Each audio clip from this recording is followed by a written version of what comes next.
আসসালামু আলাইকুম। আজকে চলে আসলাম এপিআই টেস্টিং, পোস্টম্যান দিয়ে এপিআই টেস্টিং এর অষ্টম অষ্টম পার্ট ভিডিওতে।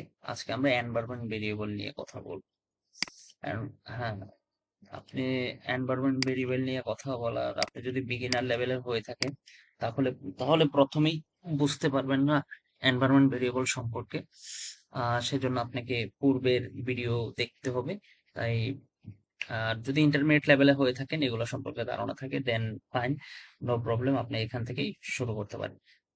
সো আপনি যদি নিউ থাকেন তাহলে আগের ভিডিও দেখে আসেন, আপনি সহজে বুঝবেন। ওকে, শুরু করা যাক। এখন এনভায়রনমেন্ট ভেরিয়েবল যেটা হয়, আমরা আবার একটু ব্রিফ করে নেই। যেমন এখানে তো পোস্ট করছি API, booking API, post request করছি। পোস্ট রিকোয়েস্টের মাধ্যমে আমি বুকিং করছি, তারপর সেটা গেট করছি। এখন বুকিং করার সময় একটা নতুন আইডি জেনারেট হচ্ছে,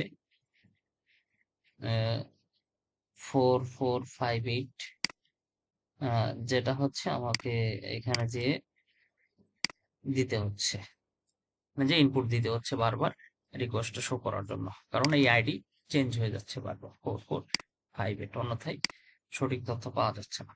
আচ্ছা, এখন যেটা হয়, আমরা ভেরিয়েবলের মাধ্যমে এই জিনিসগুলো হ্যান্ডেল করতে পারি, যেগুলো অটোমেটিক্যালি নিবে। নট ফাউন্ড দেখালো, কেন দেখালো দেখি। 4458, আচ্ছা, এখানে নট ফাউন্ড দেখাচ্ছে, কারণ হচ্ছে এটা কেউ ডিলিট করে দিয়েছে। এটা ডেমো সাইট, সারা ওয়ার্ল্ডই প্রায় দেখা গেছে এপিআই গুলো নিয়ে টেস্টিং করে, যে কারণে কেউ হয়তো বা এই আইডি এর এপিআইটা ডিলিট করে দিয়েছে। আমরা আবার ক্রিয়েট করি। 211 আসছে। এবার এবার যদি আমরা গেটে যে 211 দিই, করলে পেয়ে যাব। সেভ দিলাম। ওকে, হ্যাঁ, এবার পাইছি। ওকে, আরেকটা হচ্ছে, আমরা ডকুমেন্টে দেখেছিলাম, সেটা হচ্ছে এখানে বেস ইউআরএল ওয়ার্ডটা ইউজ করা হচ্ছিল। বেস ইউআরএল, যেখানে বেস ইউআরএল ইকুয়াল টু এত, মানে ডোমেইন ইউআরএল। আমরা যখন লোকাল হোস্টে টেস্ট করবো তখন লোকাল হোস্ট দিব, আর ডোমেইনে টেস্ট করলে ডোমেইন দিব। দেন হচ্ছে বুকিং আইডি, এগুলো হচ্ছে এপিআই ইউআরএল আর বেস ইউআরএল। এন্ড প্রথমে দেখাবো বেস ইউআরএল কিভাবে সেট করে। তো শুরু করা যাক। প্রথমে হচ্ছে নিলাম হোটেল বুকিং। হোটেল বুকিং এর একটা এনভায়রনমেন্ট নিব, এখানে অলরেডি একটা আছে অন্য এপিআই এর। হ্যাঁ, এখানে প্লাস আইকনে ক্লিক করতে হবে। Hotel, hotel booking, hotel booking নিলে নামে একটা নিলাম। দেন হচ্ছে আমি এখানে এনভায়রনমেন্ট সেট করব বেস ইউআরএল নামে। বেস, এখানে যে কোনো নামই দিতে পারেন, এটা ভেরিয়েবল ইউআরএল। ওকে, এখন বেস ইউআরএলটা কি এখানে আমরা দিয়ে দিব। আমাদের এই এপিআই এর মানে ডোমেইনটা হচ্ছে ডট কম পর্যন্ত, যেটা সেটা দিয়ে দেব ডট কম বেস ইউআরএল।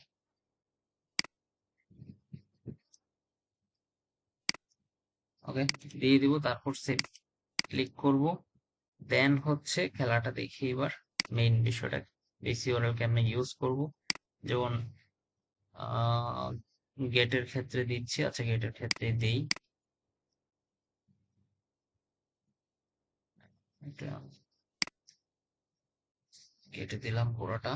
এখানে বেস ইউআরএল ভেরিয়েবল লেখার নিয়ম হচ্ছে ডাবল ব্র্যাকেটের ভিতর লিখতে হয়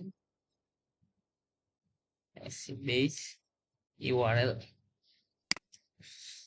ওকে, এটা লাল হয়ে রয়েছে, আর পিছনে একটা কারণ আছে, সে কারণটা আমি ব্যাখ্যা করছি। এই দেখেন, Erode code not send request, মানে এখানে রিকোয়েস্ট সেন্ড হচ্ছে না, এর পিছনে কারণ দেখাচ্ছে, কারণ ইউআরএলটা পাচ্ছে না। এই ইউআরএলটা পাওয়ার জন্যে যেটা করতে হবে আমাদেরকে, সেখান থেকে হচ্ছে এই দেখেন, এটা হচ্ছে এনভায়রনমেন্টের অপশন। এখান থেকে যে হোটেল বুকিংটা চুজ করে দিতে হবে। হোটেল বুকিংটা চুজ করলে দিলে দেখেন আপনি ইউআরএলটা পাই গেছে। এখানে হোটেল বুকিং এর ভিতরে আছে এই যে ইউআরএল, হ্যাঁ, ইউআরএলটা দেখাচ্ছে। তাই এখান থেকে যে চুজ করতে হবে আপনার এই এপিআই এর যে এনভায়রনমেন্টটা, সেটা এখান থেকে চুজ করতে হবে। কারণ হচ্ছে এখানে আপনি অনেকগুলো এপিআই টেস্ট করতে পারবেন, এবং প্রতিটা এপিআই এর জন্য আপনি একটা করে এনভায়রনমেন্ট ক্রিয়েট করে নিতে পারবেন। হ্যাঁ, এই এপিআই এর জন্য আমি যে এনভায়রনমেন্ট ক্রিয়েট করছিলাম সেটা হচ্ছে এই হোটেল বুকিং। সো এখান থেকে হোটেল বুকিংটা চুজ করে দিবেন। দেওয়ার পরে এখানে মাউস ওভার করলে দেখবেন আসবে। আচ্ছা, এখান থেকে যদি আপনি আগে হোটেল বুকিংটা এখান থেকে চুজ করে দিতেন, চুজ করে যদি এখানে এটা লিখতেন, তাহলে দেখেন কি হতো ঘটনা। এই দেখেন বেস ইউআরএল নিচে সাজেশনে চলে এসেছে, এখানে ক্লিক করলে বেস ইউআরএল চলে আসবে। বাস, সেভ দিবেন।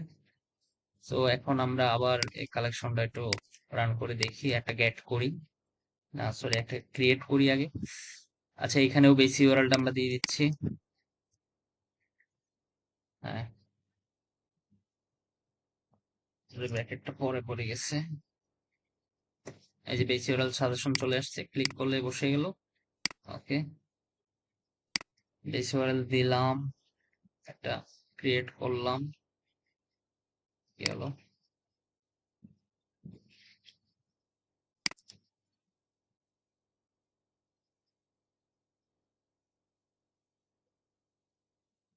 আচ্ছা, এটা ক্রিয়েট না হওয়ার পিছনে একটা কারণ হতে পারে, সেটা আমি সম্ভবত ধরতে পেরেছি। ট্রাই করে দেখি।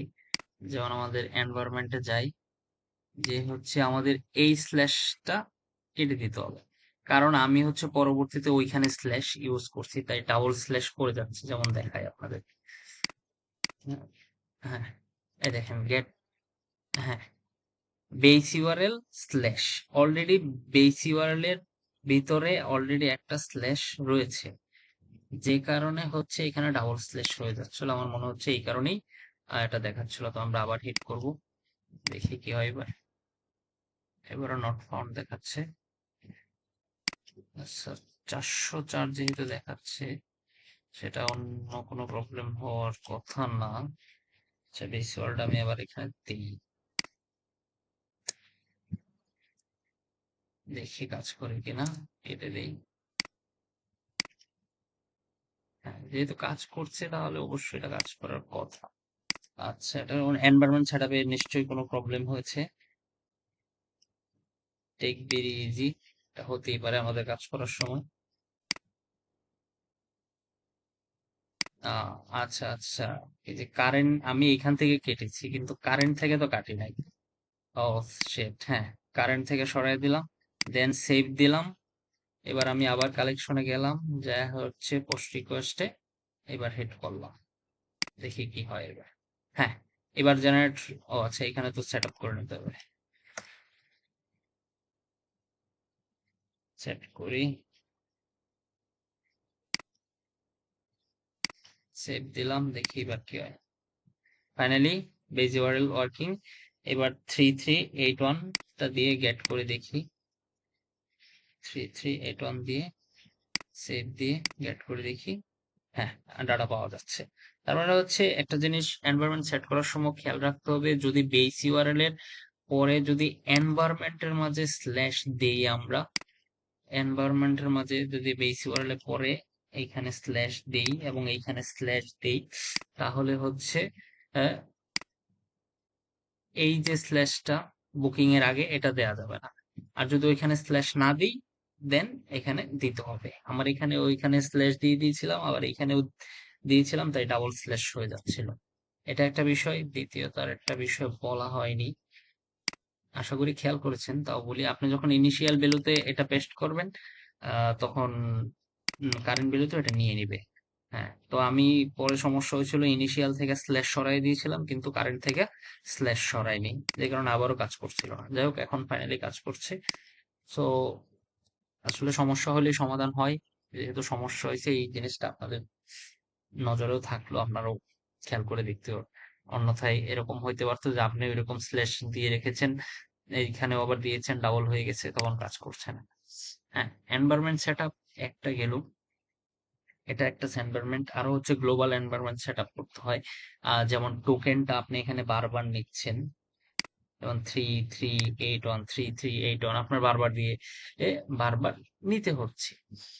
এখন এই টোকেনটাকেও আপনি হচ্ছে সরাসরি মানে ডাইনামিক্যালি একটা ভেরিয়েবলে সেট করতে পারবেন, যে আপনি যখন পোস্ট রিকোয়েস্টে হিট করবেন, তখন অটোমেটিক্যালি এটার যে ইয়াটা থাকবে, যে টোকেনটা থাকবে, সেটা একটা ভেরিয়েবলে সেট হবে, এবং সেই ভেরিয়েবলটা হচ্ছে এইখানে লিখে দিব আমরা।